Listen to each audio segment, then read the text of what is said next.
Welcome back to Andersen Acres. It's a real blustery day outside. We're getting a lot of snow right now, so I thought we would just talk about another breed of chicken, or rather, a group of chickens. Today I want to talk about the Belgian Bantams. They're also known as the Bearded Belgian Bantams because they are all very bearded. And there are actually 5 varieties in this group.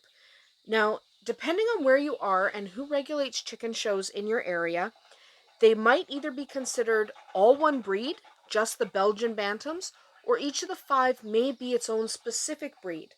In some areas, 3 of them are separate breeds, and then 2 of them are varieties of those breeds. So it kind of depends who's in charge of chicken shows in your areas. So the 5 varieties are the Barbu d'Anvers, the Barbu de Grubbe, the Barbu Ducal, the Barbu de and the Barbu de Watermael. I'm going to put all of those names up on the screen. You should be seeing them now.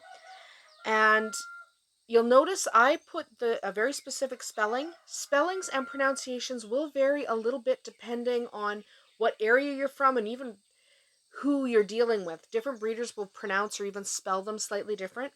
That's okay because this breed's been around a long time. So as it spread, it's kind of natural that the spellings would have changed a little bit and the pronunciations will be very different sometimes depending on where you are. They are still usually those breeds. It's not like some of the others where some other breeds where they'll change the spelling in order to pull the wool over your eyes. Most breeders, the spelling they use is the spelling they use in their area. So there are 5 of them. They all have a lot in common. You'll notice if you just kind of look at them, you're going to see different images up on your screen of these different birds, and they all look a lot alike. If you're not sure what you're looking at, you might not be sure which is which. So the Barbu d'Anvers, for example, has smooth legs, no feathers on his legs, and he has a rose comb. The Barbu de Grubbe has the same thing as the Barbu d'Anvers, but he doesn't have any tail. He's rumpless. Okay, we've talked about rumpless in previous videos. The Barbu Ducal has feathers on his legs. He's got real fluffy feet, and he's got a single comb. Whereas the Barbu de looks just like him, except he's rumpless. Then you have the Barbu de Watermael. This guy has a spined rose comb. He's got clean legs, and he lays a slightly different egg color, but he's still in this group. So you do have the 5 different birds. I consider them separate breeds, but they're not always shown as separate breeds. It kind of depends on where you are. My personal favorite, I like the Barbuducal. I did have a few of them a few years ago, and eventually I'm going to have them again. They're just significantly smaller because they're a true bantam. There is no standard size alternative. So I might have them again, but they're significantly smaller than the birds I'm using right now. So we'll see after we move in the spring. Maybe, maybe not. So these guys arrived from Belgium in England around 1911. Barbu literally means bearded. So all of the varieties have real fluffy beards. They have basically a triple beard. It's fantastic and they're beautiful.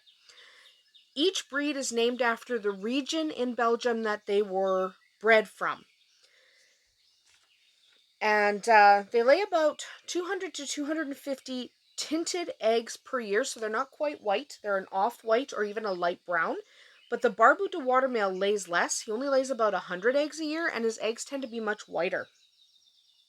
They come in a lot of unique colors. This is one of those breeds where it has its own color names. You have things like porcelain, quail, cuckoo. You have models. You have your standard blacks, blues, whites. You have a lot of different colors. They're all really attractive. So definitely look at this breed and see if there's something you're interested in because the colors that they have are just fantastic. They're a friendly, social, and calm breed. They're real small, so they fit in small spaces. It's easy to keep them because they're teeny. And they're a lot of fun. They're moderately easy to keep, so there might not be as easy as, for example, your Australorps or your Orpingtons, but they're still really easy for a beginner to keep and keep well. The only thing you have to be aware of is because some of the varieties have feathered feet, you do have to keep those feet clean. You don't want them caked with muck because it makes it difficult for them to walk around.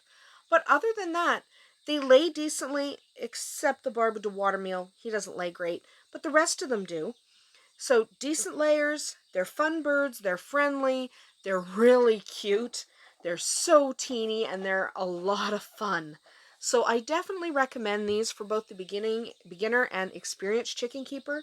Just do a little bit of research before you get them, and if you're getting the feather-legged varieties, make sure that you are cleaning off those feathers. You don't want them caked with mud and poop. It's not fun for the bird. So just keep their feet clean, and they'll keep you entertained for years to come.